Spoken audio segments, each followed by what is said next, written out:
didn't notice at the time, obviously. It's only later, it was only the day went on I realised what had happened. But everybody, just news channels and that, sort of STV, BBC, whatever, Sky Sports, just showing you the goals.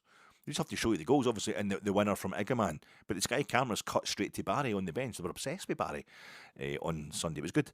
They cut straight to Barry on the bench to see him celebrating, and he just gives it the old yes, kind of a bit of I knew we could do it kind of thing. It's the streak. But you have to watch it 3 or 4 times. But when you first see it, you can't unsee it. It's hilarious. It is the speed of Cherney. We know he's rapid on the park, but it's just the speed. You know, watching the Celtic fans being, you can maybe vaguely notice that they were all getting up out of their seats the first few rows of the main stand at Parkhead. But Rangers existing just infuriates these people.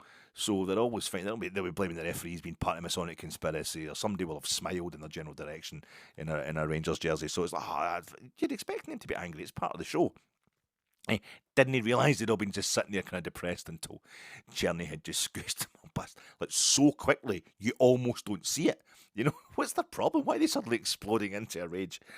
Oh, it was. I mean, is it incitement?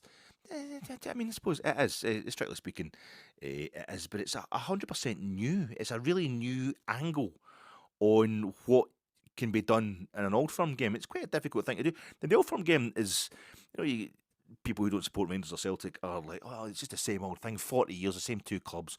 Why in the league? It's just boring, And a lot of times it is. But they keep coming up with new stuff. It's really interesting. The 1980 Cup final, right? Rangers and Celtic, two riots in Scottish Cup finals. Rangers, and they withheld the cup in 1909. In 1980 final gets drink banned from, like, I think it's concerts as well and stuff like that, outdoor arenas in Scotland. Gets just drink banned from all Scottish football venues. People have a right to be unhappy with the Old Firm. Pretty horrendous, and that was a full-on exchanging of the liquids while still in the bottles, as they were in a lot of them in those days, and cans and things getting hurled at each other. Horrific, full-on proper.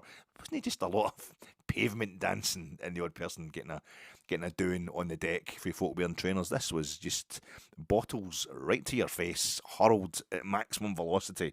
No messing about in the Polish go charging in there with the horses and that. But the 1909 Cup final riot was actually Rangers and Celtic fans getting together and uniting to fight the SFA, who they saw them as doing them out of more money because the game was supposed to get played to a finish. They thought, but it turns out it was going to be another replay, which meant the SFA just taking in more money off it. No chance. You think we're some old firm or something like that? No way. We're just a money making thing, and they burnt down. That's the main stand, and